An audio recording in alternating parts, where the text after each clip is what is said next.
Hi there, Peter Burrett again, filming from inside the house with a backdrop of snow and fog on the window. Yeah, it's cold outside.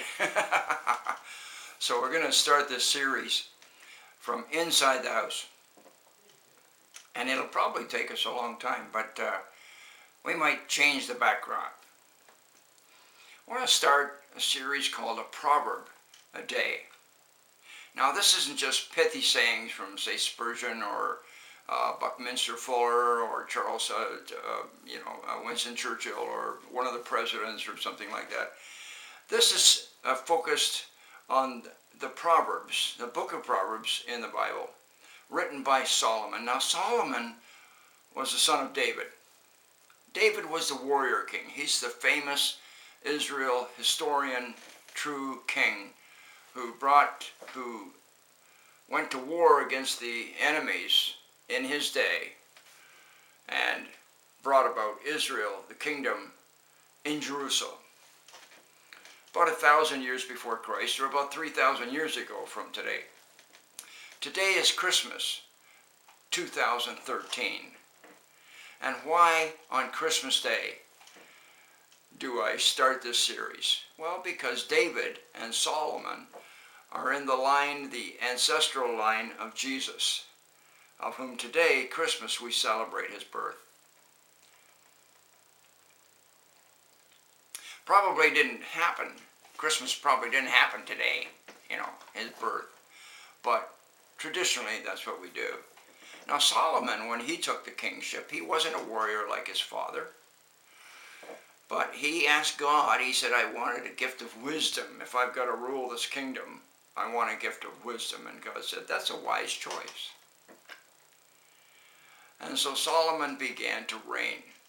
The richest guy in the world at the time, because he was head of the kingdom and the largest kingdom in the world at the time. The present day Iraq, Babylon, Assyria, hadn't come on the scene yet, but it was coming. It was coming. It was coming along, and it was coming. But in Solomon's 40 years of reign, he polluted the kingdom and himself by not following his own Proverbs.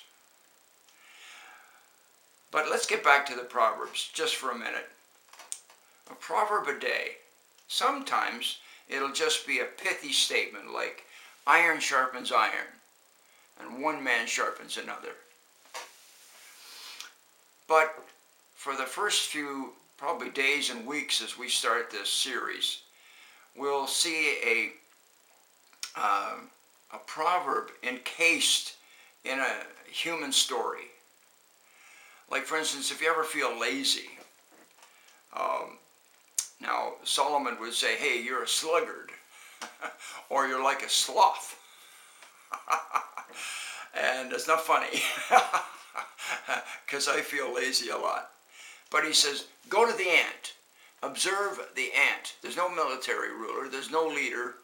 They just get the job done. Now, he says it much more poetically than that, and I'll give you that when we get there.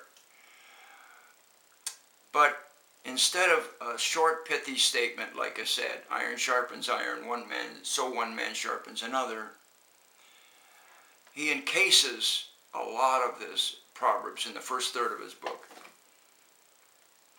Today is just by way of introduction. Who was Solomon? Well, he was the king of Israel. Eventually, he lost touch with God. See, the Jesus who came to this earth, wanted relationships. You see him meeting all kinds of people. You see him with stories. You see him with compassion. You see him with mercy. Occasionally you see him with judgment, but most of the time you see him with love and mercy and compassion and concern for the rich as well as the poor. Actually, more the poor and then also the rich. I trust this Christmas has been a great time for you and your family. And I hope that you've made Christ the center of your Christmas and of your day. We'll see you on the other side.